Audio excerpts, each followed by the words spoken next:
লুকিয়ে গিয়ে তারা ওই ছাগল সাজলো, একজন ছাগল সাজলো আর একজন জবা করার জন্য সাজলো। এইভাবে বড় ভাই ছোট ভাইকে জবা করে ফেললো। তরুণ যুবকেরা এক সাহাবী দাওয়াত দিলেন, সেই সাহাবীর বাড়িতে একটা ছাগল বাবা জবা করা হলো। আল্লাহর নবীকে মেহমানদারি করাবেন, সাহাবায়ে কেরামদের মেহমানদারি করাবেন। হে তরুণ যুবকেরা, হে আমার মুরব্বিয়ানেরা, শুনে রেখে দিন বাবা, জেনে রেখে দিন বাবা, ওই সাহাবীর দুটো নাবালক ছোট ছোট বাচ্চা ছিল, যারা খেলাধুলা করার মতো বাচ্চা। সেই বাচ্চারা দেখলো ছাগলকে কেমন আব্বা কেমন করে ছাগলকে জবা করলো, এটা তারা দেখলো, দেখে তারা আনন্দ পেল। হে তরুণ যুবকেরা, বাচ্চা বয়স, ছোট বয়স, তারা অত ভাবে না, তাদের সে ভাবারও ক্ষমতা নাই। ওই ছুরিটা কোথায় রেখেছে দেখলো, এইভাবে তারা দেখে নিয়ে ছুরিটা হাতে নিয়ে দুজন লুকিয়ে গেল। লুকিয়ে গিয়ে তারা ওই ছাগল সাজলো, একজন ছাগল সাজলো আর একজন জবা করার জন্য সাজলো। এইভাবে বড় ভাই ছোট ভাইকে জবা করে ফেললো। এইভাবে সাহাবী বাচ্চা ছেলেটা শহীদ হয়ে গেল, ইন্তেকাল করলো। এ তরুণ যুবকেরা, মা যখন এই ঘটনাটা দেখলেন সর্বনাশ হয়ে গেছে, আল্লাহর নাম নিয়ে আচারকে কাচারকে বললেন। বড় ভাই ছুটে পালালো, ভয়ে ছুটে পালিয়ে ছাদের উপর উঠে গেল, সেখান থেকে পড়ে গিয়ে সেই ছেলেও মারা গেল। হে তরুণ যুবকেরা, কিন্তু আল্লাহর নবী মেহমান, নবী মেহমান, বুঝতে পারছেন সাহাবী কেমন নবীকে ভালোবাসেন। আমার ছেলে মারা গেছে, তাদের জানাজার কাজ পরে হবে, কিন্তু আমার নবী মেহমান, পৃথিবীর বুকে শ্রেষ্ঠ সম্মানের অধিকারী যিনি, তিনি আমার বাড়ির মেহমান। সেই মেহমানদারিতে কোনো ঘাটতি যেন না হয়, আমার নবী যেন কোনোভাবে বুঝতে না পারেন, তাহলে হয়তো নবী আর আমার বাড়ির মেহমান হবেন না। বাচ্চা দুটোকে অন্য ঘরে সুন্দর করে চাপা দিয়ে রেখে দিয়ে নিজেদের চোখের পানি মুছে নিয়ে বুককে শক্ত করে নবীকে ওয়েলকাম জানানোর জন্য প্রস্তুত হলেন। বিশ্ব নবী কয়েকজন সাহাবীকে নিয়ে যখন তার বাড়ির মেহমান হলেন, ওয়েলকাম, স্বাগতম, আহলান সাহলান, ইয়া রাসূলুল্লাহ, ইয়া রাসূলুল্লাহ বলে নবীকে নিয়ে গিয়ে সম্মান করে দস্তরখান দিয়ে ছাগলের গোশত দিয়ে খাবার তার সামনে পেশ করলেন। হে তরুণ যুবকেরা, আল্লাহর নবী বললেন, সাহাবী তোমার তো বাচ্চা দুটো, তারা কোথায়? নবী আমার সব খবর রাখেন। হে সাহাবী, তোমার বাচ্চা দুটো কোথায়? সেই বাচ্চা দুটোকে দেখো, আমি রাসূলুল্লাহ তোমার ছোট ছোট বাচ্চাগুলোকে একই দস্তরখানে নিয়ে খেতে চাই। জোরে হবে না, জোরে হবে না। সাহাবী আর সহ্য করতে পারলেন না, চোখের পানি ঝরঝর করে গড়াতে লাগলো। এতক্ষণ মনকে শক্ত করেছিলেন, এখন আর শক্ত করতে পারলেন না। নবী আমার কলিজার টুকরা বাচ্চাদের খুঁজছেন, সেই বাচ্চা দুটো তো আজ আমার দুনিয়ার জমিনে নাই। এ তরুণ যুবকেরা, আল্লাহর নবীকে সব খুলে বললেন। দয়ার নবী আমার বলতে লাগলেন, সাহাবীর, ও সাহাবী কেঁদো না, কেঁদো না, চলো চলো, খাওয়া দাওয়া পরে হবে, তোমার বাচ্চা দুটোর কাছে আমি রাসূলকে নিয়ে চলো। আল্লাহর নবী বাচ্চা দুটোর কাছে গিয়ে চোখ ভরা পানি নিয়ে আল্লাহর দরবারে হাত দুখানা করে দোয়া চাইলেন। এ আমার আল্লাহ, এ আমার মাবুদ, তুমি আমাকে নবীদের নবী বানিয়েছো, নবীউল আম্বিয়া করেছো, নবীদের ইমাম বানিয়েছো, সমস্ত নবীদের ঊর্ধ্বে আমি রাসূলকে সম্মান দিয়েছো।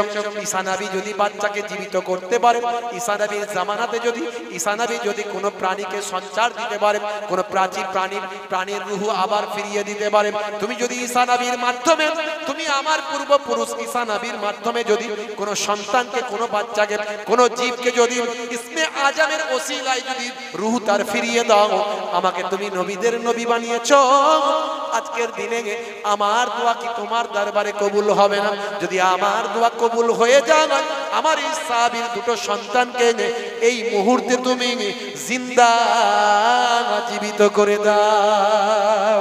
বলার সঙ্গে সঙ্গে আল্লাহর নবীর দোয়া শেষ হতে দেরি, সঙ্গে সঙ্গে সন্তানগুলো নড়তে নড়তে নড়তে নড়তে জমিনে উঠে বসে যায়।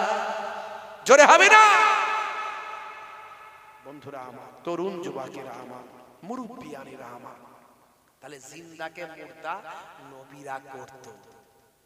আর যারা নবীদের প্রকৃত ওয়ারিস, দলিল নবীরা, নবীদের দ্বারাই হতো, যারা যারা জিন্দাকে মুর্দা, এমনকি বড় পীর আব্দুল কাদের জিলানীর জীবন জিন্দেগি পড়লেও আপনি পাবেন এরকম ঘটনা।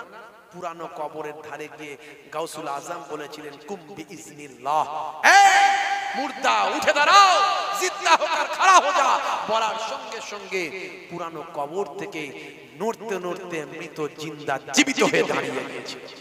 জোরে হবে না?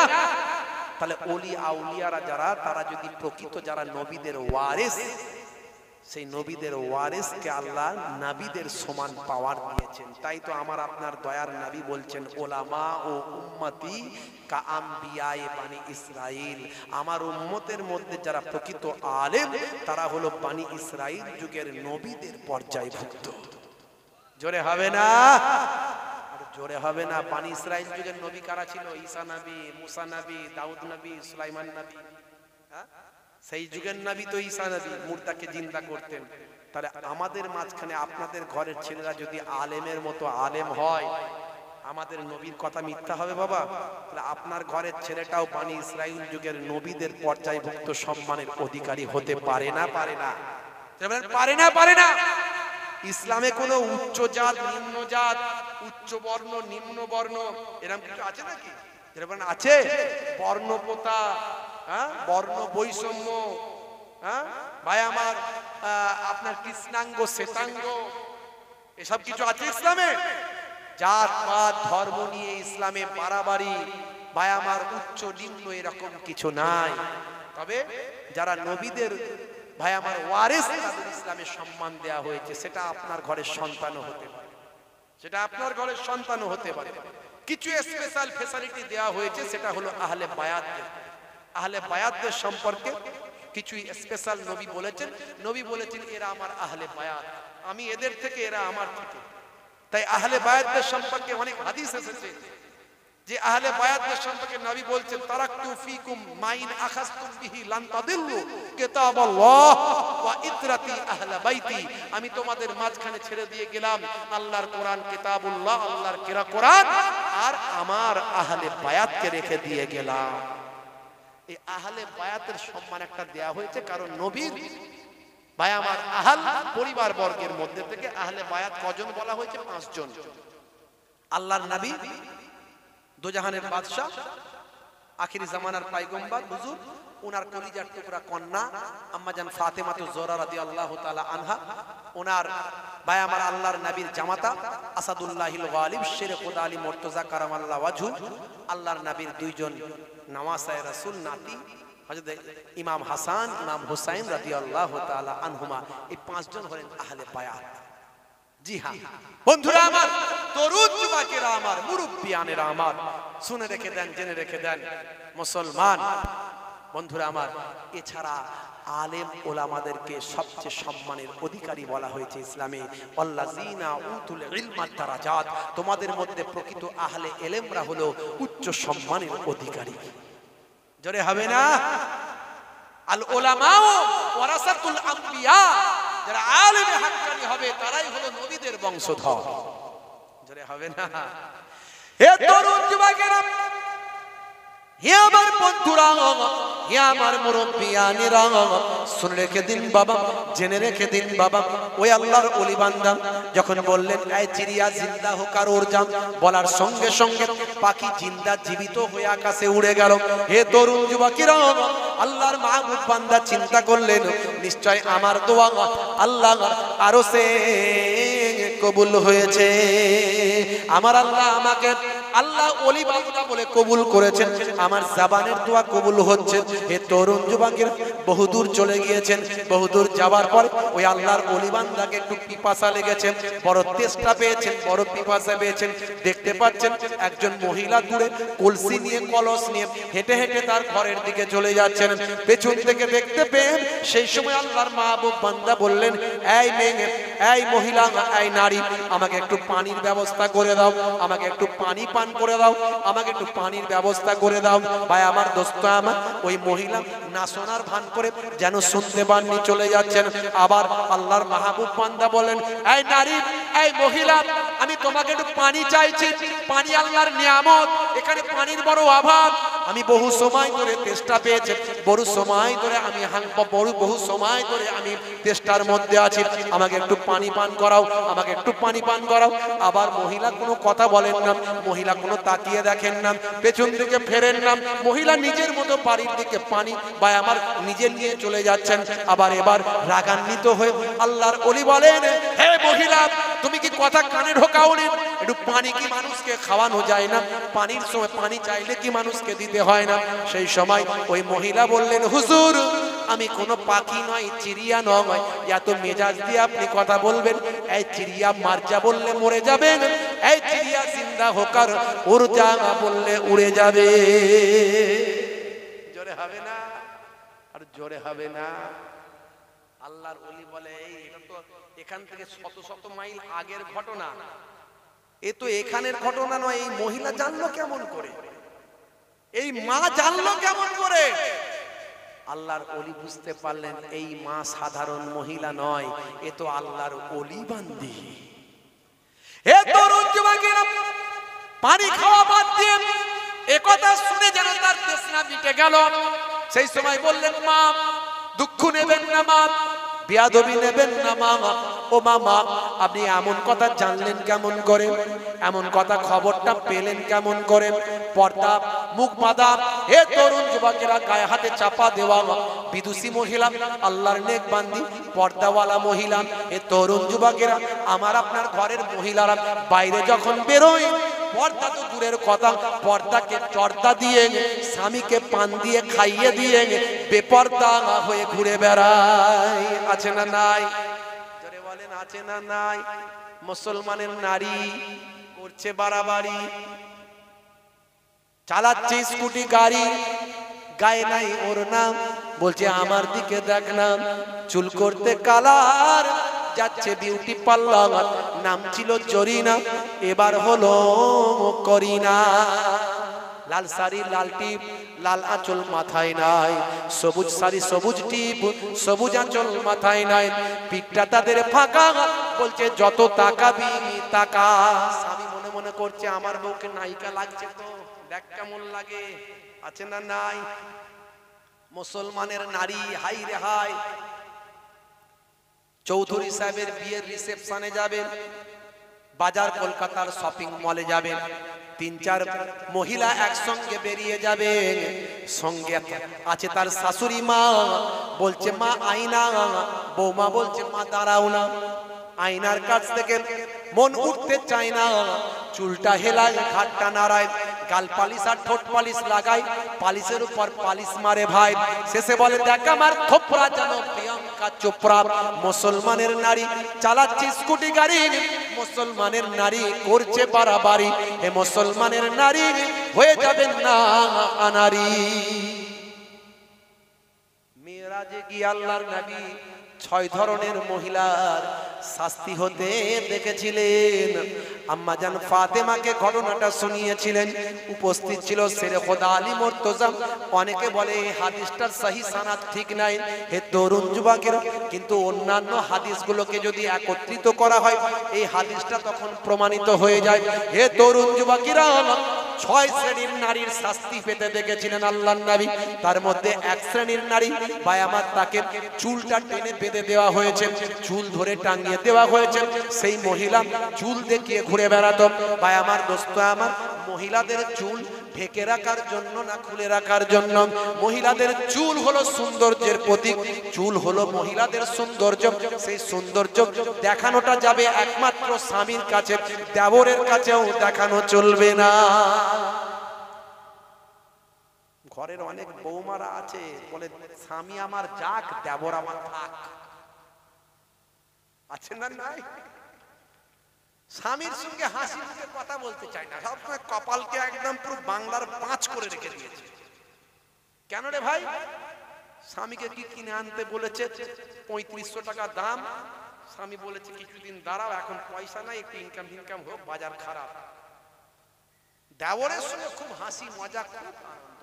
চাস্তো ভাই ফুটো ভাই এলে তার আর রক্ষে নাই, কি খাবি খা ভাই। বুঝতে পারছেন? রাগ করবেন না বাপ। শালীরা এখন জামাইয়ের সঙ্গে বেশি ঘুরতে, দোলা ভাইয়ের সঙ্গে ঘুরতে বেশি পছন্দ করে শালীরা, দেখবে। আর জামাইগুলো মনে মনে করে শালী তো আধা ঘর ওয়ালি। ওরা এই থিওরিতে বিশ্বাস করে, শালী মানে বউ তো আমার অরিজিনাল ফুল ঘরওয়ালি, আর শালী হলো আধা ঘরওয়ালি। ওই শালীও গুনাহ কবিরা করছে, হারাম কাজ করছে, আর ওই জামাইও হারাম কাজ করছে। মোটরসাইকেলে শালীকে নিয়ে ঘুরে বেড়ানো, কবরে ঢুকলে বুঝতে পারবে কি হচ্ছে। রাগ করবেন না বাপ। মেরাজ থেকে আল্লাহর নবী যখন ফিরেছিলেন, 6 শ্রেণীর মহিলার শাস্তি হতে দেখেছিলেন। তার মধ্যে এক শ্রেণী হলো যারা চুলকে উন্মুক্ত করত, যে মহিলারা চুলকে খুলে রেখে ঘুরে বেড়াতো। এই রকম এক শ্রেণীর মহিলা যাদেরকে জাহান্নামার শাস্তি দেওয়া হচ্ছে, কঠিন ভাবে তাদের চুলকে টেনে বেঁধে দিয়ে জাহান্নামার আগুনে তাদের জ্বালানো হচ্ছে। বন্ধুরা আমার, তরুণ যুবকেরা, নবী আমার আরেকটু এগিয়ে গেলেন, আবার দেখলেন এক ধরনের মহিলাকে জিভটাকে টেনে বের করে শিক দিয়ে টাঙিয়ে তাকে জ্বালানো হচ্ছে। নবী জিজ্ঞাসা করলেন, এদের কেন শাস্তি দেয়া হচ্ছে? সেই ফারিস্তা তখন বললেন, ইয়া রাসূলুল্লাহ, এই মহিলার মুখ ছিল ভীষণ খারাপ। এই মহিলা মুখ দিয়ে মানুষকে কষ্ট দিত, এমন এমন করা করা কথা বলতো, তার কথাতে অন্যান্য মহিলাদের হৃদয়ে আঘাত লাগতো, তাদের চোখ দিয়ে পানি ঝরতো, জবান দিয়ে এত খারাপ খারাপ কথা বলতো। আছে না নাই? শুধু মহিলারা নয়, পুরুষরাও আছে না নাই? এই জন্য বলা হয়েছে তুমি সহজ হয়ে যাও, সরল হয়ে যাও। ইউরিদুল্লাহু বিকুমুল ইউসরা ওয়ালা ইউরিদু বিকুমুল উসরা। আমার আল্লাহ তোমাদের জন্য সরলতা পছন্দ করেন, কঠোরতা পছন্দ করেন না। হাদিসের মধ্যে এসেছে জান্নাতের একটা নাম হলো ইউসরা, যে জান্নাতে সহজ সরল মানুষদেরকে দেয়া হবে। আর জাহান্নামের একটা নাম হলো উসরা, যেখানে কঠোরতা বিদ্যমান, শক্ত কঠিন। সেই কঠোরতাই জাহান্নামের আগুনে সেই কঠোর মানুষগুলোকে দেয়া হবে। তাহলে শুধু নামাজ পড়লেই জান্নাতি হলে হবেন এমন গ্যারান্টি দেওয়া যাবে না। ইসলামের সবকিছু মানতে হবে। নামাজও পড়ছে, আবার মেজাজ কি হাই টেম্পার, মানুষকে মানুষ মনে করে না। আছে না নাই? হয়েছি বাপের বেটা, মরবো একদিন, ভয় কি রে? ঘন ঘন বাহু দেখাচ্ছে, এক থাপ্পড়ে পাঁপড় ভাজা খাইয়ে দেবো। সলেমান খানের বডি, ওরে বাপ রে বাপ। মুসলমানের ছেলে জিম করে করে বডি বানাচ্ছে আর লোককে দেখাচ্ছে, দেখেছিস কি করেছি? লাগবি না একদম। পকেটে পয়সা হয়েছে, দুটো ভেরির মালিক হয়েছো, দুটো ইটভাটার মালিক হয়েছো, নেতা হয়েছো, জমিদার হয়েছো, কিছু কারবার করেছো, কিছু ব্যবসা করে সম্পদ মালিক হয়েছো। বলছে ঘরে গিয়ে মেরে আসবো, তুলে নিয়ে আসবো ঘর থেকে। তার লোক বল দেয়, চোল বল দেয়, কাঁদছে। আহারে, কত বড় কথা বললো 10টা লোকের সামনে, আমার হৃদয়টাকে জ্বালিয়ে দিল। আল্লাহ, আমার ক্ষমতা নাই, আমার লোক বল, টাকা বল, অর্থ বল, ক্ষমতা বল নাই, আমি তোমার কাছে ছেড়ে দিলাম, তোমার কাছে ছেড়ে দিলাম।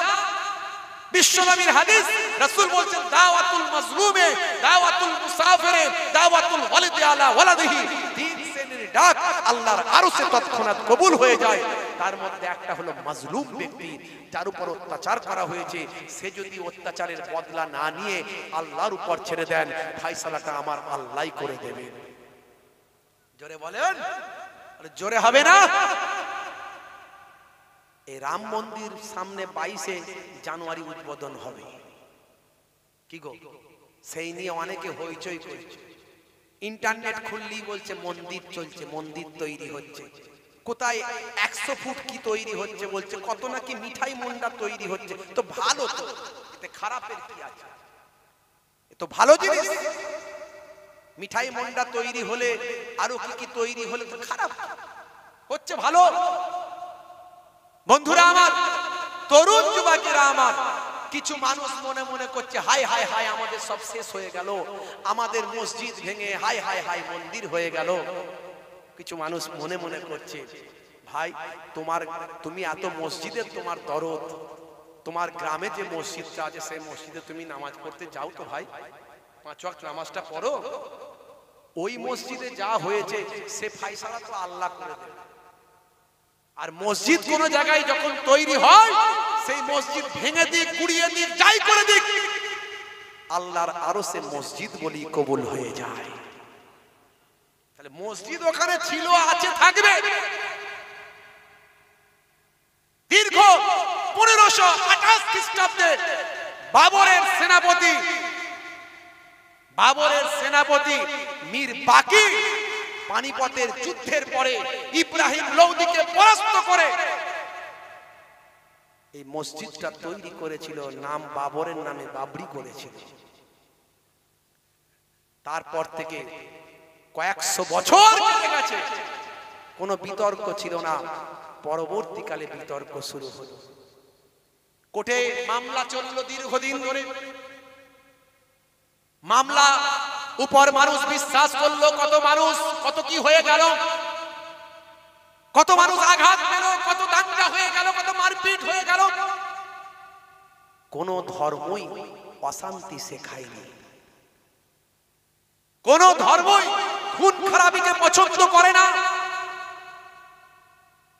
স্বামী বিবেকানন্দজি বলেছিলেন, জীবে প্রেম করে যেই জন, সেই জন সেবিছে ঈশ্বর। 1450 বছর আগেও নবী আমার জানিয়ে দিয়ে গেছে, ইসলাম বলেছে লা ইয়ারহামুল্লাহু মান লা ইয়ারহামুন নাস, যে মনুষ্য জাতির উপর দয়া করে না, মহান স্রষ্টা তার উপর দয়া করেন না। আমরা কোর্টের উপর আস্থা রেখেছিলাম, কোর্টও সুন্দর ফয়সালা দিয়েছে। প্রত্নতত্ত্ববিদদের নিয়ে এসে মাটির তলা খনন করা হয়েছিল, খনন করে বলা হয়েছিল যদি কোনো স্ট্রাকচার পাওয়া যায় তাহলে প্রমাণ হবে যে তলায় মন্দির ছিল। কিন্তু কোর্ট যখন রায় দিল তখন বলল কোনো সেরকম স্ট্রাকচার পাওয়া যায়নি। লেটেস্ট রায় যখন দিয়েছিল তারা শেষে বলেছিল, কিন্তু ভারতবর্ষের অমুসলিম আমার হিন্দু ভাইদের আস্থা হলো অযোধ্যায় রামের জন্ম, তাই হিন্দু ভাইদের জন্য ওখানে মন্দিরটাই তৈরি হোক, আর মুসলমান ভাইদের জন্য 5 একর জমি দেওয়া হোক অযোধ্যা থেকে আরো 25 কিলোমিটার দূরে, সেখানে একটা এই অযোধ্যার মধ্যেই দেওয়া হোক যেখানে মসজিদ তৈরি হবে। আজকে সেখানে মন্দির তৈরি হচ্ছে, এতে আমাদের কোনো দুঃখ নাই, আমাদের কোনো কষ্ট নাই। কিছু মানুষ ইন্টারনেটে হই হই করছে, তো হই হই করার কোনো দরকারই নাই, কারণ মসজিদ যেখানে তৈরি হয় আল্লাহ সেটা কবুল করে নেয়। ভেঙে দিক, গুড়িয়ে দিক, চলে যাক, যাই হোক, সেটা আল্লাহর দরবারে কিয়ামত পর্যন্ত মসজিদ হিসেবে থাকে। জোরে হবে না? কিন্তু আমার হিন্দু ভাইদের আবেগ যেখানে আছে, ভালোবাসা যেখানে আছে, আমরা ভারতবর্ষের মুসলমান, আমরা সম্প্রীতি ভালোবাসি, আমরা শান্তি পছন্দ করি। ইসলাম শান্তির কথা বলে, ইসলাম ভ্রাতৃত্বের কথা বলে, ইসলাম মানবিকতার কথা বলে। আমাদের যারা ভাই, পাশাপাশি ভাই, প্রতিবেশী ভাই, আমরা সংখ্যায় কম, তারা সংখ্যায় বেশি, তারা দাদা, আমরা ভাই, একে অপরে মিলেমিশে আমরা চলতে চাই। একসঙ্গে সকাল হলে চায়ের দোকানে চা খাই, একসঙ্গে কারবারে গিয়ে ব্যবসাটা করি ভাই। তো বাবরি মসজিদ আর মন্দির, রাম মন্দির নিয়ে লড়াই ঝগড়া আমাদের মাঝখানে থাকতে পারে না। তারা যখন আস্থাতে, আমরা জানি কোর্টের রায় এভিডেন্সে হয়, তবে যখন কোর্ট যখন যেটা ভালো বুঝেছেন, সুপ্রিম কোর্টকে আমরা সম্মান জানিয়ে বলেছি আপনারা যেটা ভালো বুঝেছেন সেটা করেছেন বা করুন। তারা যখন আস্থার রায় দিয়েছে তারা মেনেছে, আমরাও মেনে নিতে বাধ্য হয়েছি। কিন্তু মসজিদ আল্লাহর আরশে ওই জায়গাতে কবুল হয়েছে, আজও আছে, আগামীতেও থাকবে, কিয়ামত পর্যন্ত থাকবে। বন্ধুরা আমার, কিন্তু কিছু মানুষ তারাই হায় হায় গেল গেল, হায় হায় হয়ে গেল, এই সব, এই কথা, এই কথা, সেই কথা, এসব কথা বলে কোনো লাভ নাই। ইসলাম শান্তির কথা বলে, সম্প্রীতির কথা বলে, ভ্রাতৃত্বের কথা বলে। আর যারা মনে মনে করছে বিশ্ব জয় করে ফেলেছি, আজকে আমরা এই করে ফেলছি, সেই করে ফেলছি, বিশ্ব জয় করে ফেলেছি, ও সব মনে করেও কিছু নাই। কারণ আমরা হিন্দু আর মুসলিম, মোরা দুই সহোদর ভাই, এক বৃন্তে দুটি কুসুম, এক ভারতে ঠাই। যখন বন্যা আসে, মুসলমানের ঘরেতেও পানি ঢোকে, যখন বন্যা আসে হিন্দু ভাইদের বাড়িতেও পানি ঢোকে, যখন ঝড় আসে মুসলমানের ঘরেও ধাক্কা লাগে, যখন ঝড় আসে হিন্দু ভাইদের ঘরেও ধাক্কা লাগে। তাই সবচেয়ে আগে আমাদের হৃদয়টা পবিত্র করতে হবে। হৃদয়টা খুলে দেখুন, এই হৃদয়ের মধ্যেই যদি আপনি প্রকৃত ভাই আমার পুরুষোত্তম রামজির ভক্ত হন, তো আপনার হৃদয়ে রামকে আপনি পাবেন। আর যদি আমরা প্রকৃত আল্লাহর বান্দা হই, রাসূলের উম্মত হই, আমাদের হৃদয়ে আল্লাহ এবং রাসূলের মহব্বত পেয়ে যাব। তাহলে এখানে বন্ধুরা আমার, তরুণ যুবকেরা আমার, কিছু মানুষ তারা সব সময় চাইছে কিভাবে একটা উগ্রতার পরিবেশ তৈরি করা যায়, এই ভারতবর্ষের মানুষের মধ্যে কিভাবে দাঙ্গা হাঙ্গামা লাগানো যায়, একটা রই রই ভাব, হই হই ভাব মানুষের মাঝখানে কিভাবে প্রকাশ ঘটানো যায়। তাই আমি সকলের কাছে অনুরোধ করব, মুসলিম ভাইদেরকে অনুরোধ করব, মাদ্রাসাগুলো মসজিদগুলোতে সব সিসি ক্যামেরা লাগান। হিন্দু ভাইদের অনুরোধ করব, আপনারা সব মন্দিরগুলো ধর্মস্থানগুলোতে সিসি ক্যামেরা লাগান, যাতে করে আমাদের মাঝখানে কোনো সুকুনির জন্ম না হয়। সেই সুকুনি যে মানুষের রক্ত খেতে চায়, সে চেষ্টা করবে কাউকে দিয়ে শূকরের গোশত মন্দিরে ফেলতে, আর গরুর গোশত মন্দিরে ফেলতে, আর শূকরের গোশত মসজিদে ফেলতে। এইভাবে ফেলে দিয়ে সে মানুষের রক্ত সুকুনি খেতে চায়, এটা যেন না পারে। কারণ ভারতবর্ষের সমস্ত মুসলমান শান্তিপ্রিয়, সমস্ত হিন্দু শান্তিপ্রিয়, সবাই শান্তি চায়। এক শ্রেণীর যারা কারবারি, ধর্ম নিয়ে কারবার করে, তারাই কেবল অশান্তি চায়। প্রকৃত যারা ধর্মগুরু, তারা কোন ধর্মকে কুটুক্তি করতে পারে না। পারে ভাই? বলেন পারে? যত মত তত পথ, শান্তির কথা বলেছে ভাই আমার, দোস্ত আমার। বড় বড় অথার পণ্ডিতেরা বিভিন্ন ধর্মের সম্পর্কে কত সুন্দর সুন্দর উক্তি দিয়েছে। এক শ্রেণীর মানুষকে কোরআন সম্পর্কে ভুল বোঝানো হয়, কোরআন ও শান্তির কথা কত সুন্দর ভাবে বলেছে। কোরআন মাজিদ জানিয়ে দিয়েছে, লাকুম দীনুকুম ওয়ালিয়া দীন, তোমার ধর্ম তোমার দিন, তোমার ধর্ম তোমার কাছে, আমার ধর্ম আমার কাছে।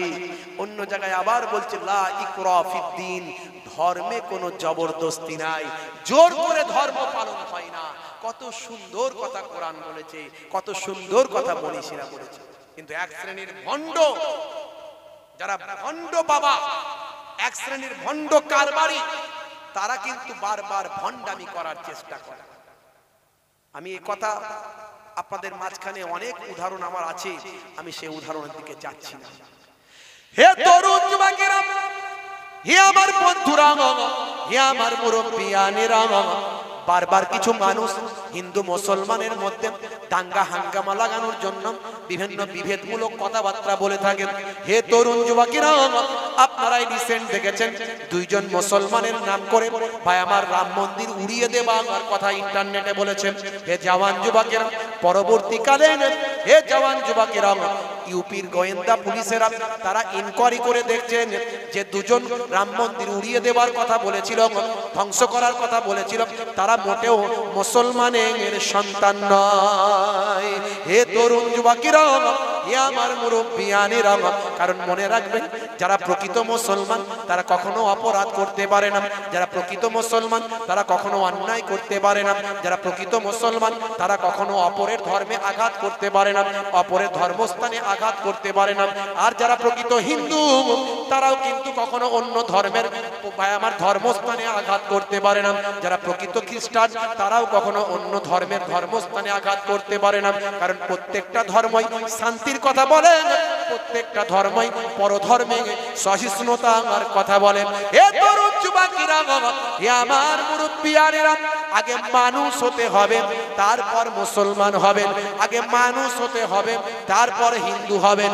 আগে মানুষ হতে হবে, তারপর খ্রিস্টান হবেন, জৈন বৌদ্ধ হবেন। যদি আপনি মানুষ হতে না পারেন, আপনি মুসলমান হতে পারলেন না। আপনি মানুষই তো হতে পারেন, কিসের মুসলমান? মুসলমান হলে কাউকে গালাগালি করতে পারবে না, পারবে? কাউকে গালাগালি করতে পারবে? আল মুসলিমু মান সালিমাল মুসলিমুনা মিন লিসানি ওয়া ইয়াদিহি, ওই ব্যক্তি মুসলমান হতে পারে না যার জবান দ্বারায় হাত দ্বারায় অপর ভাই কষ্ট পায়। কার কথা? বিশ্ব নবীর কথা। নবীজি বললেন, আমি জাহান্নামায় দেখতে পেলাম, মেরাজে গিয়ে জাহান্নামায় জিভটাকে টেনে বের করে টাঙিয়ে দেওয়া হয়েছে, জাহান্নামার আগুনে পোড়ানো হচ্ছে। এই মহিলাগুলোকে আমি জিজ্ঞাসা করলাম, এরা কারা? বলে, যাদের জবান দিয়ে, যাদের মুখ দিয়ে, জিহ্বা দিয়ে অপর মহিলাদের, অপরদের এমন কড়া কড়া কথা বলতো, যার দ্বারা তারা অতিষ্ঠ হয়ে উঠতো। আমার আল্লাহ ওই সমস্ত মহিলাদেরকে শাস্তি দিচ্ছে।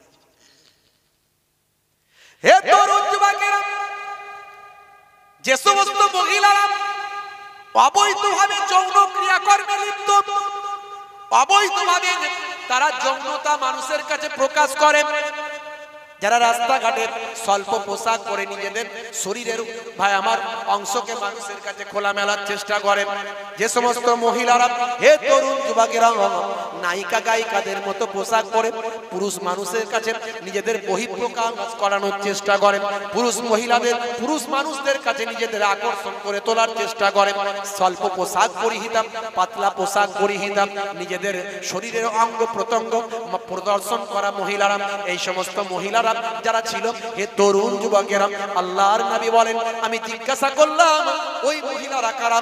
যাদের বক্ষাদেশ, যাদের বুকের উপর শিক দিয়ে টেনে জাহান্নামের আগুনে টাঙিয়ে দেওয়া হয়েছে, তাদের সারা শরীরটাকে জ্বালিয়ে দেওয়া হচ্ছে, যাদের বুকেতে শিক দিয়ে টাঙিয়ে দেওয়া হয়েছে। ফারিস্তা সেই সময় বলেছিলেন, এই মহিলাগুলো সমাজের বুকে, মানুষের মাঝখানে নিজেদের যৌনাঙ্গকে প্রকাশ করার চেষ্টা করত, নিজেদের শরীরকে হায়া শরম লজ্জাকে সরিয়ে দিয়ে নিজেদের শরীরকে বহিঃপ্রকাশ ঘটানোর চেষ্টা করত, নিজেদের শরীরকে উন্মুক্ত করার চেষ্টা করত, নিজেরা ব্যভিচারে, অন্যায় অপরাধে লিপ্ত ছিল, অশ্লীলতার মধ্যে লিপ্ত ছিল। ইয়া রাসূলুল্লাহ, হাবিবাল্লাহ, ওই শ্রেণীর মহিলাদের এইভাবে জাহান্নামের আগুনে শাস্তি দেওয়া হচ্ছে। হে তরুণ যুবকেরা, হে আমার মুরব্বিয়ানেরা, শুনে রেখে দিন বাবা, জেনে রেখে দেন। হে মুসলমান, একটুখানি লক্ষ্য করুন, হে জওয়ান যুবকেরা, আরো 3 ধরনের মহিলা ছিল। তার মধ্যে একটা হলো যারা অপবিত্র অবস্থায় থাকতো, হায়েজ নেফাস থেকে তারা পবিত্র হতো না। যখন হায়েজ কমপ্লিট হয়ে যেত, নেফাস যখন কমপ্লিট হয়ে যেত, ঋতুকালীন সময় যখন তাদের পরিপূর্ণ হয়ে যেত, সময় যখন পার হয়ে যেত, যখন তাদের জন্য গোসল করা ফরজ হয়ে যেত, তখন তারা গোসল করতো না, তারা অপবিত্র নাপাক অবস্থায় তারা থাকতো। এইভাবে স্বামীর সঙ্গে তারা রাত কাটাতো, স্বামীর সঙ্গে জীবন যাপন করতো। হে তরুণ যুবকেরা, তারা পবিত্র হতো না, নাপাকি থেকে পাক হতো না। আবার ফরজ গোসল যদি প্রয়োজন হয়, ফরজ গোসল করতে তারা অবহেলা করত। স্বামীর সঙ্গে সময় কাটিয়ে, স্বামীর সঙ্গে রাত্রি যাপন করে, নিশি যাপন করে, সকাল সকাল ফজরের আগে তারা গোসল করতো না, কিংবা তাড়াতাড়ি তারা গোসল করতো না। সারাদিন তারা নোংরা অবস্থায় থাকতো, অপবিত্র অবস্থায় থাকতো। এই শ্রেণীর অপবিত্র মহিলাদেরকে জাহান্নামের আগুনে শাস্তি দেওয়া হচ্ছে। হে তরুণ যুবকেরা, হে আমার মুরব্বিয়ানেরা, শুনে রেখে দিন বাবা, জেনে রেখে দেন। আর এক শ্রেণীর মহিলা যারা পরনিন্দা করত, আজকে এর কথা, কালকে ওর কথা, পুকুরের পাড়ে দাঁড়িয়ে দাঁড়িয়ে কি বল, অমুকের বউ এই করেছেন, তমুকের বউ এই করেছেন, এই ছেলে ওই করেছেন, ওই অমুক মেয়ে এই করেছেন, সে পালিয়ে গেছে, সে অমুকের সঙ্গে অমুক করেছেন। এইভাবে পরনিন্দা করায় তারা অভ্যস্ত। এরকম পরনিন্দা, চগলখড়ি করতে যারা পছন্দ করে, আল্লাহর নবী বলেন, তুমি কি তোমার মরা ভাইয়ের গোশত খেতে পছন্দ করো? যদি তুমি তোমার মরা ভাইয়ের গোশত খেতে পছন্দ করো, মনে রাখবে, যে বান্দা চগলখড়ি করবে, যে বান্দা পরনিন্দা করবে, সে তার মরা ভাইয়ের গোশত খেল। অন্য জায়গায় আবার বলা হয়েছে, আল গীবাতু আসাদ্দু মিনাজ জিনা, গীবত করা জিনার থেকে, ব্যভিচার করার থেকেও আরো বড় মহাপাপ। বুকে হাত দিয়ে বলুন তো, গীবত করেন কিনা? শুধু মহিলারা নয়, পুরুষরাও করে কি করে না? চায়ের দোকানে বসে বসে এ খারাপ, সে খারাপ, ও খারাপ, অমুক হয়েছে, তমুক হয়েছে, আছে না? না, রাগ করবেন না, পাপ। বলে, হুজুর একটা ঘটনা বলুন দেখিনি, এই সব কথাবার্তা কেন বলছেন? ভাই, ক্যান্সার হলে যদি কারো ক্যান্সার হয় রে দিতে হবে, রে দিতে হবে। তাকে ডাইজিন খাওয়ালে কাজ হবে? যেমন ডাইজিন খাওয়ালে কাজ হবে? ক্যান্সার হয়েছে আর ডাইজিন খাওয়াচ্ছে, ও ডাক্তারের কোনো দাম নাই বাপ। পেশেন্টকে একবার পেয়েছে, ক্যান্সারের রে দিয়ে ছেড়ে দেবে পেশেন্ট, তারপরে বাপরে মারে মরে গেলুম রে আর কোনোদিন আসবনি রে তোর কাছে, না এলেও পেশেন্টেরই লাভ হবে। কথা ঠিক না ভুল? কারণ একবার যে রেটা দিয়েছে অতি ক্যান্সারের জীবাণু অনেকটা মরে গেছে। গীবত শিকায়েত করবেন না, চগলখড়ি করবেন না। হে তরুণ যুবকেরা, আল্লাহর নবী আরেক ধরনের মহিলাদের দেখলেন, ফারিস্তাকে জিজ্ঞাসা করলেন এদের কি কারণে শাস্তি হচ্ছে? সেই সময় ফারিস্তা বলল এই সমস্ত মহিলারা হিংসা করত, হিংসা। এই হিংসা করে, কি করে না? হে তরুণ যুবকেরা, ছোট ভাইয়ের স্ত্রী বড় ভাইয়ের স্ত্রীর উপর হিংসা আছে না নাই? জোরে বলেন, আছে না নাই? আজকে হঠাৎ করে একটা ইন্টারনেটে ভিডিও চোখের কাছে চলে এলো, 3 ভাই মিলে একটা মেয়েকে বিয়ে করেছে বাংলাদেশে। বাংলাদেশে কত হিরিক দেখা যায়, মানে আপনি খ্যাপা হয়ে যাবেন। বাংলাদেশের এই সমস্ত হিরিক গুলো দেখতে দেখতে খ্যাপা হয়ে যাবেন। সেদিনে দেখলাম একটা লোক 7টা বিয়ে করেছে, 7 ভাইরাল হয়েছে। একটা বউ 7টা বিয়ে করেছে। আজকে আবার একটা ভিডিও দেখলাম, ভাই আমার 3 ভাই মিলে একটা মেয়েকে বিয়ে করেছে। কত খ্যাপা যে দেখবো, কি বলে না, কি একটা ও বাবা তোমার দরবারে সব পাগলের খেলা। কি বলবো বলুন দেখি, মাঝে মাঝে কত রকমের ভিডিও বাংলাদেশ থেকে চলে আসে। এখন তো ইন্টারনেটের যুগ, আগে সব জানতাম না, খোঁজ খবরও পেতাম না। বাংলাদেশে যেমন ভালো জিনিসও আছে, খুব ভালো, আর এই খারাপ আছে মারাত্মক। সেদিন একটা ভিডিও দেখছিলাম, বাপ মারা যাওয়ার পরে 48 ঘন্টা পার হয়ে গেছে, দাফন করতে দিচ্ছে না ছেলেরা। 2টো ছেলে এদেশে থাকে আর 2টো ছেলে আরবে থাকে। কেন ভাই দাফন করতে দিচ্ছে না? না ভাই ভাই ঝগড়া, সব বাপ মারা যাওয়ার আগে জায়গা সব লিখে ভাগ করে দেয়নি, তো যতক্ষণ না ভাগ হচ্ছে বাপকে কবরে ঢুকতে দেবো নি। গ্রামের লোক বলছে ওরে ভাই এ তো ডেড বডি থেকে গন্ধ বেরোতে শুরু করেছে, তাড়াতাড়ি দাফন করতে দে। সে দেবে না। বাপের পচে লাশ গন্ধ বেরোক অসুবিধা নাই, জায়গা আমার চাই। আমরা জমি সম্পদ করে করে অস্থির। দেখেছেন ছেলে কেমন তৈরি হয়েছে? এই জন্য ছোটবেলায় ছেলেটাকে মক্তবে দিন, মাদ্রাসায় দিন, ইমাম সাহেবের কাছে দিন। কি ইমাম সাহেবের কাছে দেবেন? হ্যাঁ, আজকাল ইমাম সাহেবদেরকে যা আমরা পয়সা দিই, সেই ইমাম সাহেব সিজদায় যায় আর কি বলে, আল্লাহ অবস্থা খুব খারাপ, একদম মাইনে নাই, আল্লাহ গো এই মাসে 3-4 হাজার টাকায় চলবে কেমন করে? ছেলেটা এই বাৎসরিক এই জানুয়ারি মাস চলে এলো, ছেলেকে ভর্তি করব, বই লাগবে বলেছে, ফিজ এত টাকা, টিউশন দিতে হবে এত টাকা, বউ বলেছে একটা ভালো শাড়ি অনেকদিন দাম দেবে, আল্লাহ গো কি করবো? সিজদায় যাত্রা চিন্তা করছে, ভাই নামাজ হবে তো? বলে বেশি কথা বললেই ইমাম সাহেব তাড়িয়ে দেবে। বেশি কথা বললে ইমাম সাহেব যদি পয়সা পয়সা করে, ওই ইমাম সাহেব গেট আউট। কত তাড়াবে? হ্যাঁ, শেষে এমন ইমাম সাহেবের পাল্লায় পড়বে, সে বলবে ভাই তোরা তো তাড়িয়ে দিবি জানি, তাই আমিও ঠিক করেছি। বলে কি করেছো? বলে যতদিন নামাজ পড়িয়েছি ওযু আমি করিনি। সামলাও এবার খেলা, রাগ করবেন না বাপ। হাই রে হাই, এখন 4000, 5000, 6000 টাকা মাইনেতে মাস চলবে ভাই, আপনার চলবে? বুকে হাত দিয়ে বলুন তো। আমি কাউকে দুঃখ দিতে আসিনি, একটু শুধু যেখানে যেখানে আমাদের রোগগুলো আছে ওষুধটা দিচ্ছি, যেটা মনে পড়ছে সেটাই দিচ্ছি। আমার তো আর মাথায় মেমোরিতে লোড করা নাই, চালিয়ে দিলাম বেরোচ্ছে মোবাইলের মতো। খালি চালিয়ে দেবেন, একটার পর একটা চলে আসবে গজল, একটার পর একটা ওয়াজ চলে আসবে। আমার মেমোরিতে যা আছে সেটা বলছি। বন্ধুরা আমার, এখনো সময় আছে, পরিবর্তন হতে হবে বাপ, আমাদের পরিবর্তন হতে হবে বাপ। দুঃখ নেবেন না, আমি কষ্ট দিতে আসিনি। আমি মোহেবুল্লাহ হুসাইনিকে যদি ভালো না লাগে কোনোদিন ভিটেই তুলবেন না, কিন্তু আমার কথাগুলোকে দয়া করে একটু বোঝার চেষ্টা করবেন। হে তরুণ যুবকেরা, আল্লাহর নবী বলেন লা তাকাতাউ ওয়ালা তাদাবারু ওয়ালা তাবাগাজু ওয়ালা তাহাসাদু ওয়া কুনু ইবাদাল্লাহি ইখওয়ানা। এ দুনিয়ার মানুষ শুনে রেখে দাও, আমি দয়ার নবী তোমাদের জানিয়ে দিয়ে যাই, তোমরা বিচ্ছিন্ন হয়ে যেও না, তোমরা একে অপরের থেকে বিচ্ছিন্ন হয়ে যেও না। লা তাকাতাউ, তোমরা একে অপরের থেকে বিচ্ছিন্ন হয়ে যেও না। ভাই ভাই গন্ডগোল অশান্তি করো না, ভাই ভাই গন্ডগোল করো না। হ্যাঁ, জিজ্ঞাসা করছে, আচ্ছা ভাই, মিডিয়া জিজ্ঞাসা করে, আচ্ছা ভাই এই তোমরা তিন ভাই মিলে একটা বউ, এটা কেমন করে হয়? তিন ভাই একটা বউ চলে? হ্যাঁ, এত টেম্পার মাঝখানে বাম্পার কই? বলছে ভাই বলবো কি, লোকে অনেক কথা বলে আমরা কান দিই না, লোকে অনেক কথা বলে আমরা কান দিই না, গ্রামের লোক অনেক কথা বলে কান দিই না। কেন? বলছে কারণ আমাদেরকেই তো জীবনটা চালাতে হবে, লোকের তো চলবে না। তা আমরা তিন ভাই যদি তিনটে বিয়ে করতাম, তিন বউয়ে ঝগড়া হতো, আমাদের ভাই ভাই মিলটা কি আর থাকতো? কি যুক্তি দিচ্ছে দেখেছেন? মারাত্মক যুক্তি, শয়তানও ফেল, এই যুক্তিতে শয়তানও ফেল। তাই যদি হয় তাহলে কারো সাত ভাই থাকলে সাত ভাই একটা বউকে বিয়ে করবে, পালা পালা করে থাকবে, এক রাতে এর কাছে এক রাতে ওই কাছে, তাই তো নাকি? ছি ছি ছি ছি ছি ছি ছি। ও বললো কেন ভাই তুমি একটা লোক হয়ে সাতটা বউকে বিয়ে করেছো? ও কি বলছে? ও বলছে আমার মা বলেছিল তাই, মায়ের আশা পূরণ করেছি।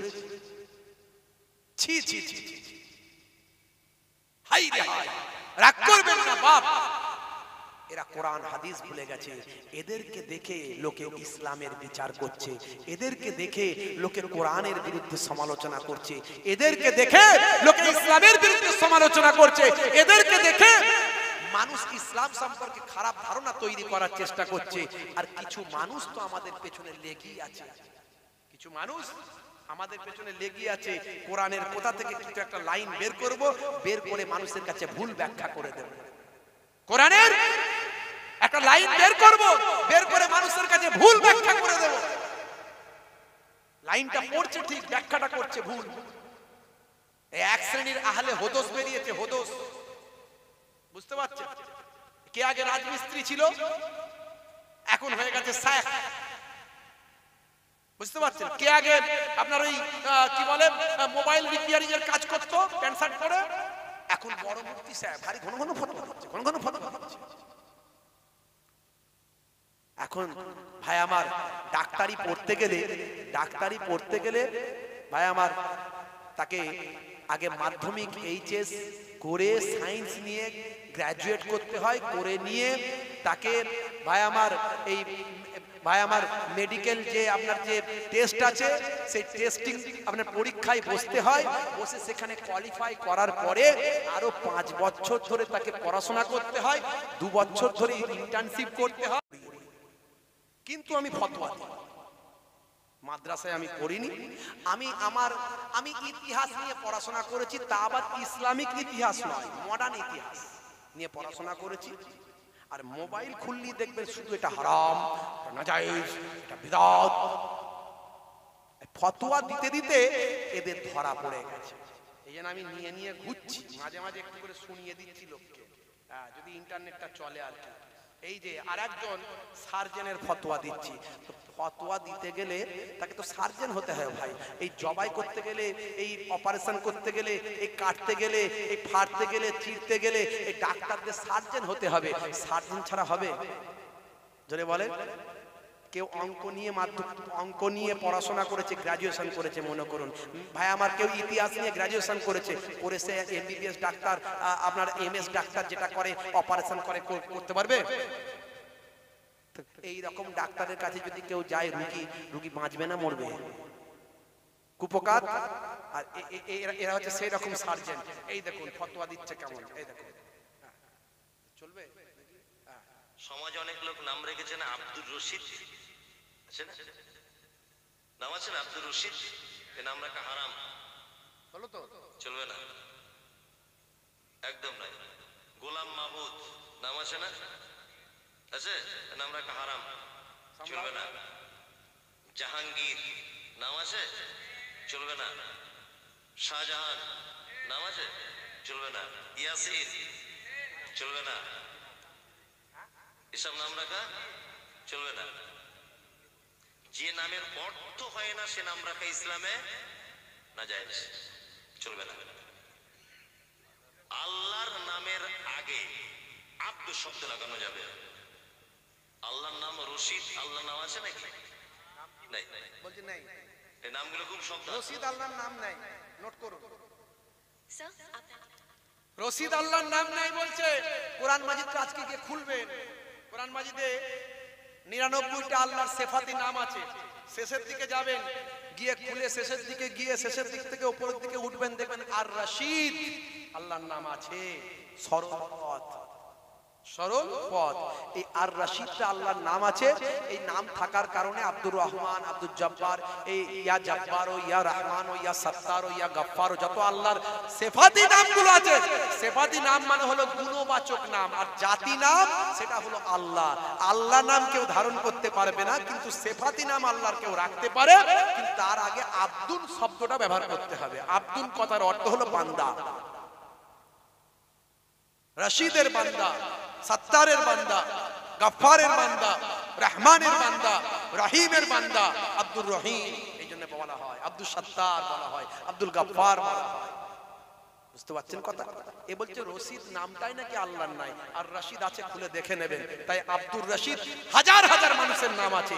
এ বলছে যাদের এই নামগুলো আছে আবার নতুন করে আকিকা দিতে হবে।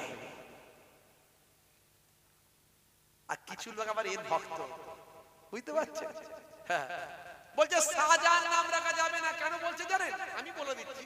এ তো বলছে শাহজাহান নাম রাখা যাবে না, জাহাঙ্গীর নাম রাখা যাবে না।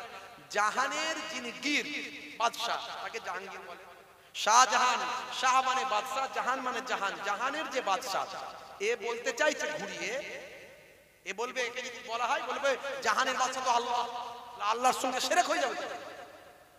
এ তো আসল জিনিসটাই জানে না, আসল লটাই তো জানে না। এই জন্য তো মাদ্রাসায় পড়তে হয়, রাজমিস্ত্রি থেকে শায়েখ হয়ে গেলে হয় না।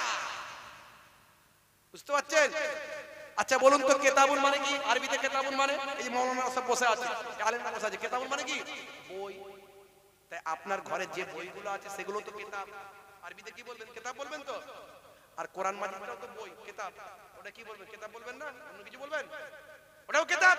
তাহলে এই কেতাব আর ওই কেতাব এক হলো? এক হলো। আচ্ছা বলুন তো পুকুরের পানি, নদীর পানি, কলের পানি আছে না নাই? তাহলে এই পানি আর জমজমের যেটা, ওটা কি? জোরে বলেন। তাহলে এই পানি আর জমজমের পানি এক। এই পানি বসে খেতে হয়, ওই পানি দাঁড়িয়ে খেতে হয়। ওই পানি হচ্ছে সমস্ত রোগের শেফা। কথা ঠিক না বল? হাউজে কাউসার, হাউজে কাউসার ওটা কি? ওটাও তো পানি। তাহলে এই পানি আর ওই পানি এক। আরে ভাই, এই জাহানের বাদশা বলতে দুনিয়ার মানুষের বাদশা, মানে ব্যাখ্যা বুঝতে হবে, স্থান কাল পত্র বুঝতে হবে, এক্সটার্নাল ইন্টারনাল ব্যাখ্যা জানতে হবে। এই জন্য আলেম হতে হবে। এই জাহানের বাদশা আর কুল কায়নাতের জাহানের বাদশা দুটো এক কথা নয়। একে কে বোঝাবে এখন? এরা মাইক পেলি ফতোয়াবাজি করে, আর কিছু এদের সেরকম খদ্দের আছে, খদ্দের সেরকম আছে, কাস্টমার আছে। দেখবেন যতই বলেন ওই ডাক্তার কাছে যাসনি রে, ও পাস করা ডাক্তার নয়, বলে ওর কাছে আমার চাস্তো ভাইয়ের রোগ ভালো হয়েছে আমি যাব। চাস্তো ভাইয়ের তো কোনো রকমে হয়ে গেছে তাই চলে গেল, ডিগ্রি বিগ্রি না দেখে। বাস এমন ঔষধ দিল, রাগ করবেন না বাপ, একটু বুঝতে হবে। হে তরুণ যুবকেরা, হে আমার বন্ধুরা, হে আমার মুরব্বিয়ানেরা, শুনে রেখে দিন বাবা। খুবই সংক্ষেপ করে বলবো, কষ্ট হচ্ছে, এখনই শেষ করবো, এখনই শেষ করবো, লম্বা চওড়া না, ছোট্ট করে। হে তরুণ যুবকেরা, তাহলে শেষ যেটা বলছিলাম, হিংসা, এক শ্রেণীর মহিলাদের শাস্তি দেওয়া হচ্ছে হিংসা করার কারণে। হে তরুণ যুবকেরা, হিংসা কি শুধু মেয়েরা করে না, ছেলেরাও করে, পুরুষরাও করে না, শুধু মহিলারা করে হিংসা? বলে হুজুর মহিলারা একটু বেশি বেশি করে। আসলে মহিলারা শুধু ঘরের মধ্যে বেশি থাকে তো, এই বউ ওই বউ, এই সেই ওই অমুক বউ তমুক বউ, খালি এই ঘরের মেয়ে ওই ঘরের মহিলা, এই তারা বেশি থাকে। আমরা একটু বড় সার্কেলে থাকি, সেজন্য আমাদের হিংসাটা আবার লেভেলটা আলাদা, আমাদের লেভেলটা আলাদা। আপনি আপনার মতো, আমার হিংসা কার প্রতি হবে? ওই বক্তা, ওই বক্তাই করেছে, ওই বক্তা এরকম, ওই বক্তা ভালো নয়। আমি যে লাইনের লোক সেই লাইনের সঙ্গে যাবো। আপনি দোকানদার, পাশের দোকানদারের চিন্তা করবেন কার কাছে গিয়েছিলে, ওই দু নম্বরের জালি মাল, সব কটাই খারাপ মাল রেখে দে, তুমি ওর দোকানে গেছো। মাস্টার বলছে তুমি কার কাছে তোমার ছেলেকে পড়তে দিয়েছিলে? ছি ছি ছি ছি ছি, আরে ওর কাছে যতদিন ছাত্ররা পড়েছে সব ফেল করেছে, একটাও পাস করতে পারে না। যে যেরকম লেভেলের লোক সে তেমন হিংসা করছে। আর ঘরের মায়েরা ঘরের মধ্যে বেশি থাকে, পাড়ার মধ্যে বেশি থাকে, তাহলে 2-5টা বাড়ির মধ্যে হিংসা করে। তাহলে হিংসা শুধু মহিলাদের মধ্যে নয়, পুরুষদের মধ্যেও আছে। হে তরুণ যুবকেরা, হে আমার মুরব্বিয়ানেরা, এক শ্রেণীর মহিলাদের দেখলেন, আল্লাহর নবী দেখতে পেলেন তাদের হিংসা করার কারণে জাহান্নামের আগুনে শাস্তি দেওয়া হচ্ছে। হে তরুণ যুবকেরা, আল্লাহর নবী বললেন লা তাকাতাউ লা তাদাবারু ওয়ালা তাবাগাজু ওয়ালা তাহাসাদু ওয়া কুনু ইবাদাল্লাহি ইখওয়ানান।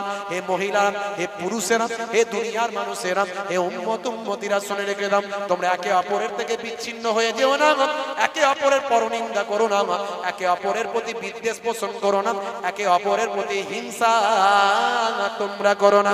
তোমরা একে অপরের আল্লাহর বান্দারা, আল্লাহর বান্দিরা একে অপরের ভাই হয়ে যা। মহিলারা একে অপরের বোনের মতো থাকবে, হিংসা করবেন না। বন্ধুরা আমার, তরুণ যুবকেরা আমার, তাহলে মেয়েরা যদি 4টে কাজ ভালো করে করে, নবী অন্য হাদিসে বলেছেন মেয়েরা যদি 4টে কাজ ভালো করে করে, আল মারাতি জাতফাল্লাহ খামসাহা, 5 ওয়াক্ত নামাজটা পড়বে, ওয়াসামাত সাহরাহা, এবং বছরে 1 মাস রমজানের রোজাটা রাখবে, স্বামীর দেখাশোনা করবে, খেদমত করবে। স্বামী যেন বলে যে আমার বউ আমাকে খেদমত করে, দেখাশোনা করে, সর্বদা স্বামীর জন্য প্রস্তুত থাকবে। আর কোন পুরুষের জন্য প্রস্তুত নয়, আর কোন পুরুষের জন্য সৌন্দর্য প্রকাশ নয়। বাইরে যখন বেরোবে ঢেকে, একমাত্র সৌন্দর্যের বহিঃপ্রকাশ স্বামীকে দেখাতে হবে, স্বামীকে সর্বদা নিজের প্রেমে আকৃষ্ট রাখতে হবে, সেই ঘরে আল্লাহর রহমত নাজিল হবে। স্বামীর দেখাশোনা করবে, স্বামীর প্রতি ভাই আমার ভালোবাসা নিবেদন করবে, এই 3 নাম্বার। আর 4 নাম্বার, বাইরে যখন বেরোবে পর্দার সঙ্গে, হেফাজতের সঙ্গে বেরোবে। নবী বলেন এই 4টে কাজ যদি ভালো করে করতে পারো, কাল কিয়ামতের দিনে 8টা জান্নাতের দরজা খুলে দেওয়া হবে। বলবেন হুজুর এই মেয়েদের উপরে এত জুলুম কেন? মেয়েদেরকে এই করতে হবে, ওই করতে হবে, সেই করতে হবে। তার যুক্তিটা শুনে রেখে দিন। আচ্ছা বলুন তো, আপনার যে টাকা পয়সা যদি কয়েক লাখ টাকা থাকে, আপনি ঢেকে রাখবেন না ফাঁকা করে রাখবেন? হ্যাঁ, খুলে রাখবেন না ঢেকে রাখবেন? ঢেকে রাখবেন না, শুধু আলমারিতে 3-4টে তালা মেরে রাখবেন, কারণ আমার লাখ টাকার ব্যাপার রে বাবু, তুই জানতে পারলে চোর পড়ে যাবে ঘরে। কথা ঠিক না ভুল? তাহলে মূল্যবান জিনিসকে বেশি ঢেকে রাখা হয়। নারীরা টাকার থেকেও বেশি মূল্যবান, সোনা গয়নার থেকেও বেশি মূল্যবান।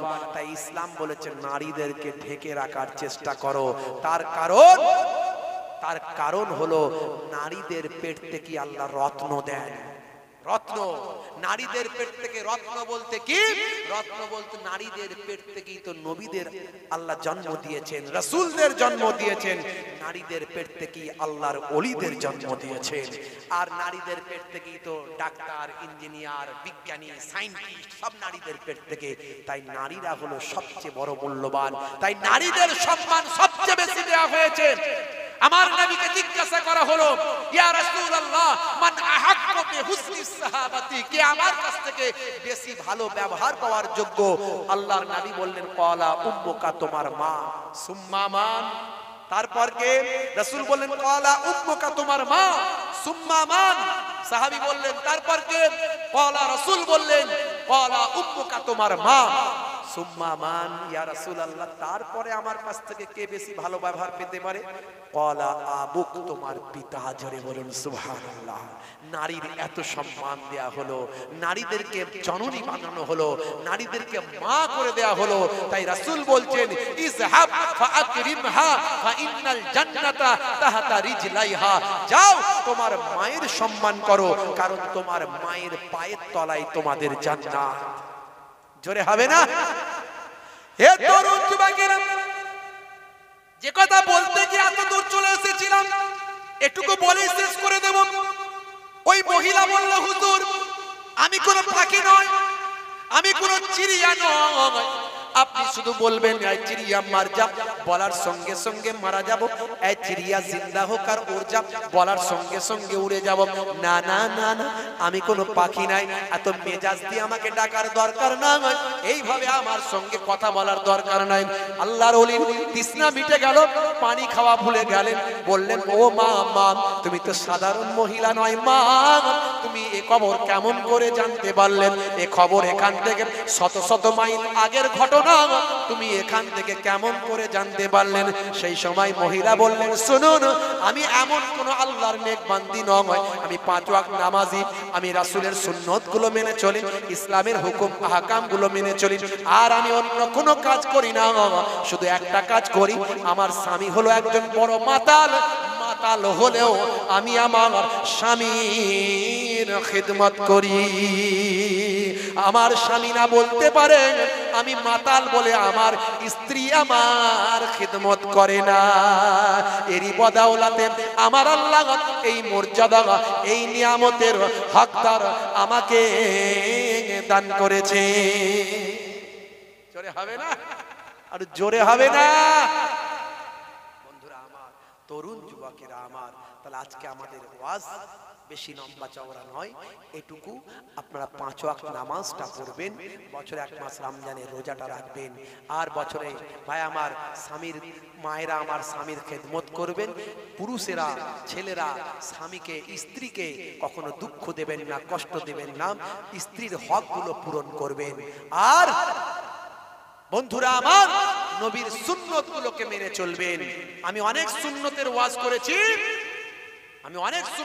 করেছি, নামাজ যেমন আপনার জন্য কম্পালসারি, আল্লাহর ফরজ হিসাবে, নামাজ ছেড়ে দিয়ে আপনি কখনো জান্নাতে যেতে পারবেন না। তেমন যতগুলো সুন্নত আছে তার মধ্যে সবচেয়ে বড় সুন্নত হলো মুখের দাড়ি রাখা।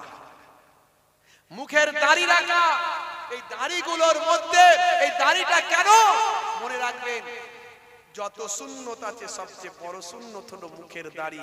দাড়ির কথা এই জন্য বলছি, হে যুবকেরা, আজকে তো দাড়ি ফ্যাশন হয়েছে, ফ্যাশন। দাড়ি এখন সৌন্দর্যের প্রতীক। এখন বিরাট কোহলি দাড়ি রাখছে, হরভজন সিং দাড়ি রাখছে, লিওনেল মেসি দাড়ি রাখছে। তোমার দাড়ি রাখতে লজ্জা কিসের? নেতা মন্ত্রীরা দাড়ি ফাড়ি রেখেই তো জেলখানায় ঢুকে যাচ্ছে, তোমার দাড়ি রাখতে লজ্জা কিসের? মুখের দাড়িটা নেতা মন্ত্রী আর খেলোয়াড় প্লেয়াররা রেখেছে বলে নয়, নবীর সুন্নত মনে করে রাখো। ছোট হোক আর বড় হোক, নবীর সুন্নত মনে করে রাখো। মুনকার নাকির ফেরেশতা যখন কবরে যাবে, তুমি যখন কবরে ঢুকবে, মুনকার নাকির ফেরেশতা যখন দেখতে পাবে, বলবে মান রব্বুকা, দেখতে পাবে মুখে দাড়ির দেখা, ওই দাড়িটাই হবে সে সময় নাজাতের জারিয়া। জোরে হবে না? যাদের ভিতরে সুন্নত পাওয়া যায় তারা কেউ পথহারা হয় না। রাসূলের পথে যারা চলে দুনিয়ায়, বাতিলের বাধা তারা মানে না। যাদের ভিতরে সুন্নত পাওয়া যায় তারা কেউ পথহারা হয় না। রাসূলের পথে যারা চলে দুনিয়ায়, বাতিলের বাধা তারা মানে না। নিশীথ রজনীতে সেজদাতে যায়, হুসাইন তাদের নিয়ে ভাবনাতে রয়।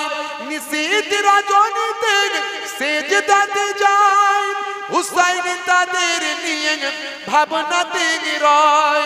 বিপদের মাঝে তারা, বিপদের মাঝে তারা যতই পড়ুক, বিপদের মাঝে তারা যতই পড়ুক, রাসূলের তরিকা ছাড়ে না। যাদের ভিতরে সুন্নত পাওয়া যায় তারা কেউ পথহারা হয় না। রাসূলের পথে যারা চলে দুনিয়ায়, বাতিলের বাধা তারা মানে না। আল্লাহুম্মা সাল্লি আলা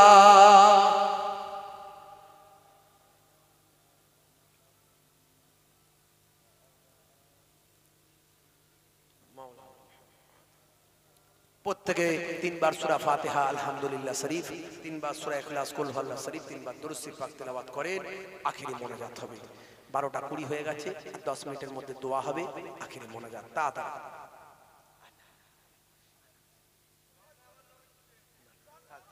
ও আগে তো বলেছি, ও আগে বলে দিয়েছি। এই খামাখাই তোমরা কেন জেদ করো?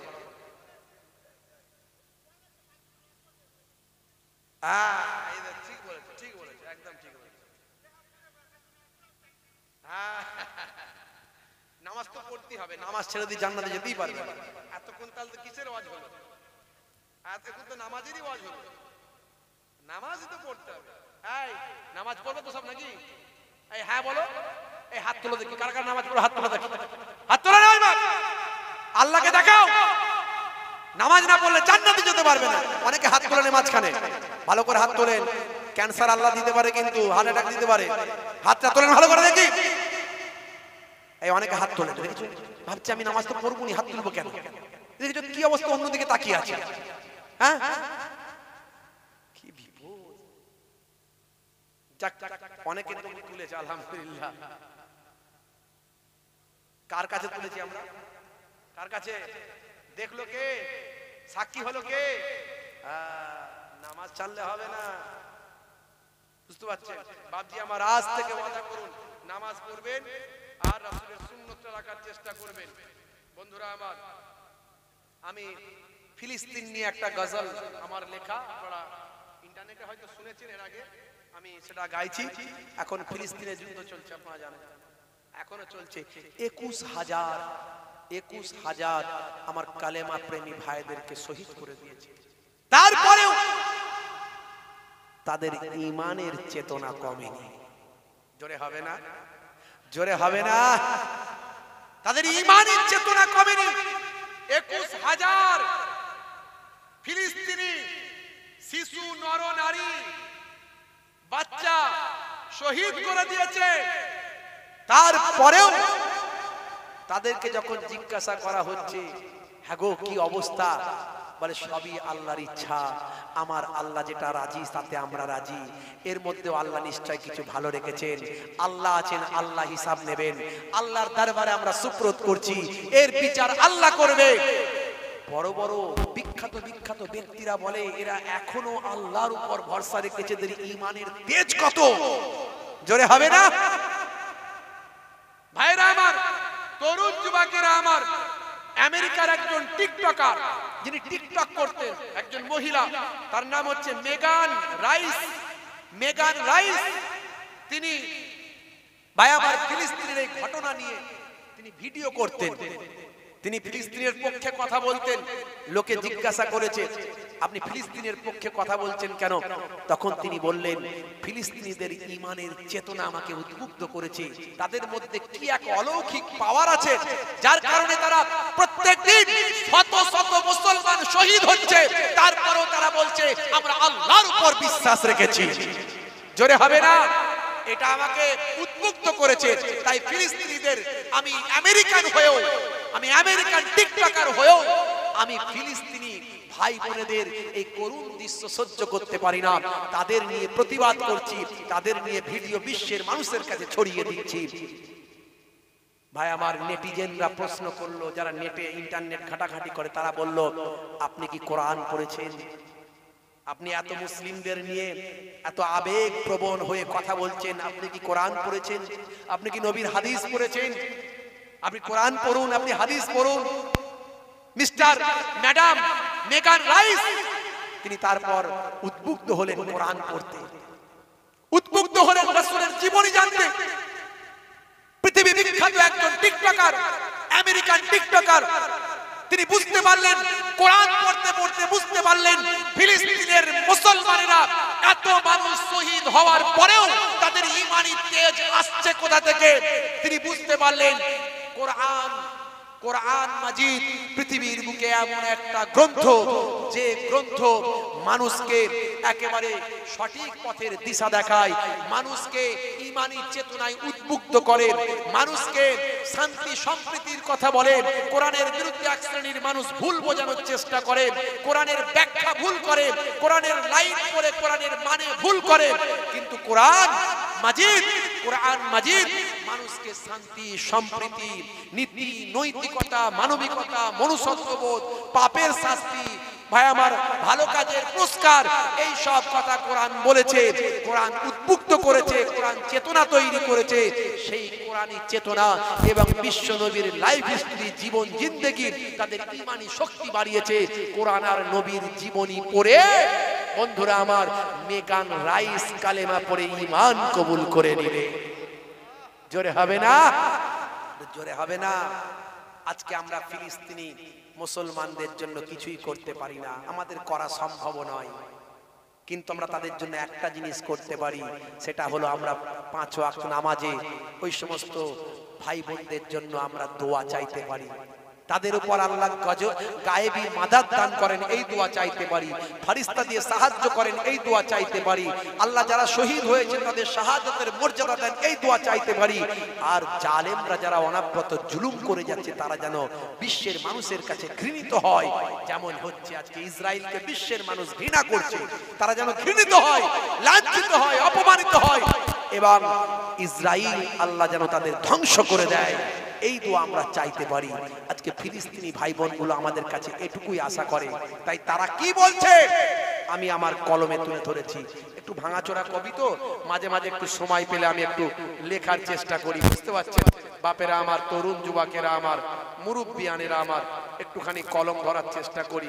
কিন্তু এই আমি যতই লিখি আর যত কিছুই করি, আমার এই ইউটিউবার ভাইয়েরা আছে, আমার খুব ভালোবাসি আমি এদের, এরা পরের দিনই দেখবো ছেড়ে দিয়েছে মানুষের কাছে, আমাকে 2-4 দিন বলতে দেবে না, তার আগে মানুষের কাছে ওরাই পৌঁছে দেবে, বুঝতে পারছেন? কি বিপদ বলেন দেখিনি। मैं ही तो फिलिस्तीन हूँ, तुम मुझको बचा लो ना, जालिम जुल्म करे রক্তেতে বয়ে বন্যা।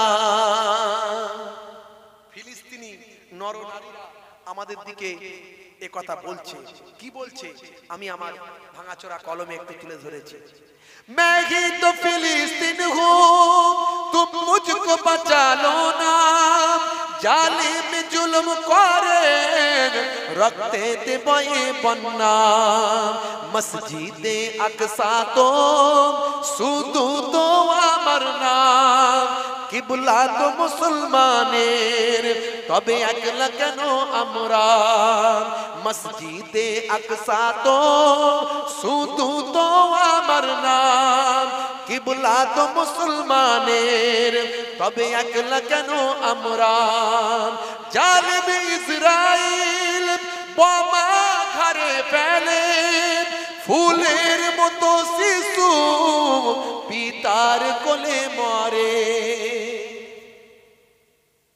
মায়ের কোলে কন্যা মারা যাচ্ছে, বাপের কোলে পুত্র মারা যাচ্ছে, ছোট্ট ছোট্ট ফুলের মতো বাচ্চারা।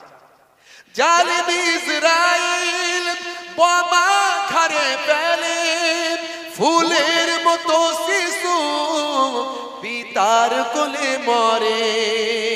মোদের মা বেটিকে 75 বছর ধরে ইজ্জত তাদের লুটে, জালিম যখন চাইবে মোদের মা বেটিকে 75 বছর ধরে ইজ্জত তাদের লুটে, জালিম যখন চাইবে উঠনা भी तुम्हें होगा, जगना भी तुम्हें होगा, लड़ना भी तुम्हें होगा, रुकना भी तुम्हें होगा। उठना भी तुम्हें होगा, जगना भी तुम्हें होगा, रुकना भी तुम्हें होगा, लड़ना भी तुम्हें होगा। 1948 সালটার আগেতে ইসরায়েল নামে কোনো দেশ ছিল না মানচিত্রে। খুলে দেখুন, যারা ইসরায়েল নিয়ে লাপাচ্ছেন তারা খুলে দেখুন, সারা বিশ্বে মুসলমানেরা একটা এমন একটা জাতি যারা কিন্তু সব সময় অত্যাচার জুলুম সহ্য করেই যাচ্ছে, আমাদের সবকিছু নিয়ে নিচ্ছে, আমরা কিন্তু সবর করছি। এই আদর্শ কার? এই আদর্শ হলো আমার দয়ার নবীর। কিন্তু পরক্ষণে মানুষ, লক্ষ লক্ষ মানুষ আমার ইসলামকে আপন করে নিচ্ছে। যারা আমার সবকিছু নিয়ে নিয়েছিল তারা একদিন আমার কালেমা পড়ে, আমার নবীর কালেমা পড়ে আমাকে ভাই বলে বুকে টেনে নিচ্ছে। তার প্রমাণকে Cassius Clay, Tyson, Hanuman, Gary Miller, Jennifer, ভাই আমার ম্যাডাম জেনিফার, মাইকেল জ্যাকসন, ইলিমা দিমাত্রিয়াঙ্কো, গোল্ড ডেভিড, মিস্টার ব্রেইন, এরকম হাজারো হাজারো মানুষ প্রতিনিয়ত তারা নিজেদের বিবেককে, বুদ্ধিকে, চেতনাকে উদ্বুদ্ধ করছে। ভাই আমার বাবরি মসজিদে যিনি প্রথম ভাই আমার কুরুল চালিয়েছিলেন বলবীর সিং, সেই বলবীর সিং ইন্টারনেটে সার্চ করবেন, তার নাম রেখেছেন আমের। তার নাম হলো বর্তমানে আমের। তিনি বাংলাদেশে বক্তৃতায় দিতে গিয়ে, বাংলাদেশে গিয়ে তিনি তার লাইফ হিস্ট্রি বলতে বলতে কেঁদেছেন। তিনি বলেছেন, আমি মসজিদ ভেঙেছি, এখন আমি শত শত মসজিদ তৈরি করছি। জোরে হবে না? 1948 সালটার আগেতে ইসরায়েল নামে কোন দেশ ছিল না মানচিত্রে। জার্মানি নাৎসিদের কাছে ইহুদিরা মার খেয়ে আসে সরল ফিলিস্তিনে। ইতিহাস দেখুন, পেয়ে যাবে। জার্মানি নাৎসিদের কাছে ইহুদিরা মার খেয়ে আসে সরল ফিলিস্তিনে। মসজিদে আকসা को कब्जा भी वही ने क्या, फिलिस्तीनी को कब्जा भी वही ने क्या। मैं ही तो फिलिस्तीन हूँ, तुम मुझको बचा लो ना। जालिम जुल्म करे रखते थे बहे बन्ना। मैं ही तो फिलिस्तीन हूँ, तुम मुझको बचा लो ना। जालिम जुल्म करे रखते थे बहे बन्ना। বন্ধুরা আমার, তরুণ যুবকেরা আমার, মুরব্বিয়ানেরা আমার, আপনি ভাই ভাইকে ভালোবাসুন, বিভেদ করবেন না। সিলসিলা নিয়ে, মাযহাব নিয়ে, দল নিয়ে, টুপি নিয়ে, দাড়ি নিয়ে, পোশাক নিয়ে, হাত কোথায় বাঁধবেন কোথায় বাঁধবেন না, দরুদ শরীফ কোনটা পড়বেন, কলেমা শরীফ কোনটা পড়বেন, মোনাজাত করবেন কি করবেন না, দাঁড়িয়ে কিয়াম করবেন না, বসে নবীকে সালাম দেবেন না, দাঁড়িয়ে নবীকে সালাম দেবেন। হে মুসলমান, এই সব আর লড়াই করার সময় নয়। অনেক লড়াই করেছো, দেওয়ালে পিঠ ঠেকে গেছে। বাইতুল মুকাদ্দাসের দিকে তাকাও, ফিলিস্তিনিদের দিকে তাকাও, চারিদিকে চোখ মেলে একটু তাকাও। কিন্তু নির্বোধ মুসলমান তারা কোনো দিকে তাকাচ্ছে না। তারা সামান্য সামান্য ইস্যু নিয়ে ভাইয়ে ভাইয়ে লড়াই করছে। তারা কুয়ার মধ্যে আছে, সমুদ্রের পানি তারা দেখেনি। সমুদ্রের পানিতে গিয়ে দেখো কত মাছ, কত ব্যাঙ, কত বড় বড় জীবজন্তু। তুমি কুয়ার মধ্যে থেকে নিজেদের মধ্যে শুধু মারপিট করি।